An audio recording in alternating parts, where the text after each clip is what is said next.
then gave us his version of Christianity. And not only his version, but told us that God was white and that he was in the image of God, and if we attacked him, that we were directly attacking God, because he was the image of God, because he was a white man, and God was also white, and the Son of God was white. I mean, shit, you can go into the history, you can look at the South. I mean, you go to, like, what, South Carolina? The slaves outnumbered the whites like 3-1. So we could have easily taken them over, but they didn't. Why didn't they?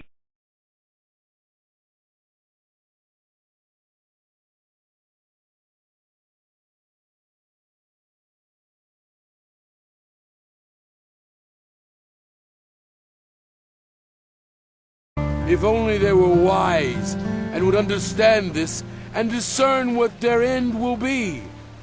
How could one man chase 1,000, or two put 10,000 to flight, unless their rock had sold them, unless the Lord had given them up?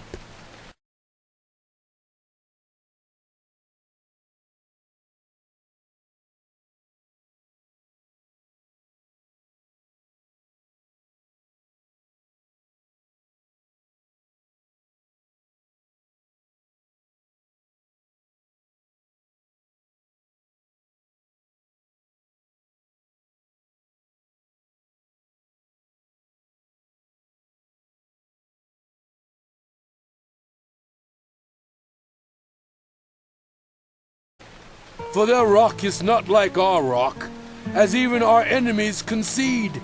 Their vine comes from the vine of Sodom and from the fields of Gomorrah. Their grapes are filled with poison, and their clusters with bitterness. Their wine is the venom of serpents, the deadly poison of cobras. Have I not kept this in reserve and sealed it in my vaults? It is mine to avenge. I will repay. In due time their foot will slip. Their day of disaster is near, and their doom rushes upon them. The Lord will vindicate his people and relent concerning his servants when he sees their strength is gone and no one is left, slave or free. He will say, "Now where are their gods? The rock they took refuge in, the gods who ate the fat of their sacrifices and drank the wine of their drink offerings. Let them rise up to help you. Let them give you shelter. See now that I myself am he. There is no God besides me. I put to death, and I bring to life. I have wounded, and I will heal, and no one can deliver out of my hand.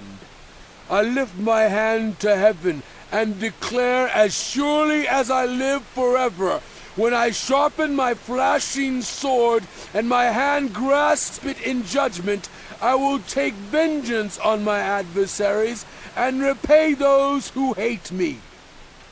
I will make my arrows drunk with blood, while my sword devours flesh, the blood of the slain and the captives, the heads of the enemy leaders.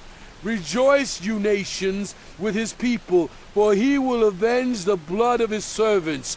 He will take vengeance on his enemies and make atonement for his land and people."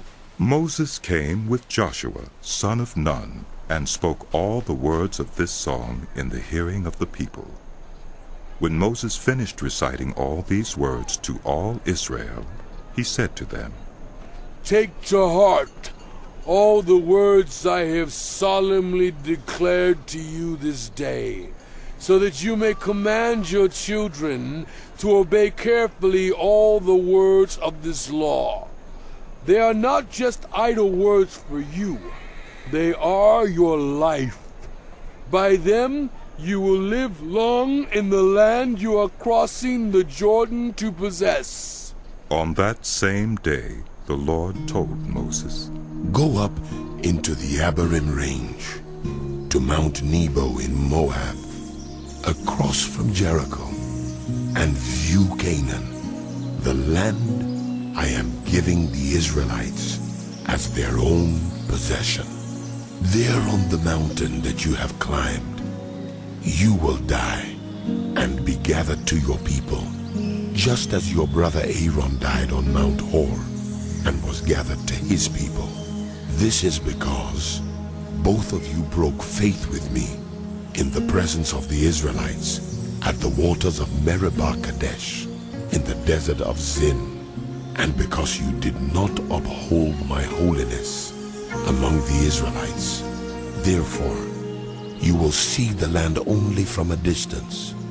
You will not enter the land I am giving to the people of Israel.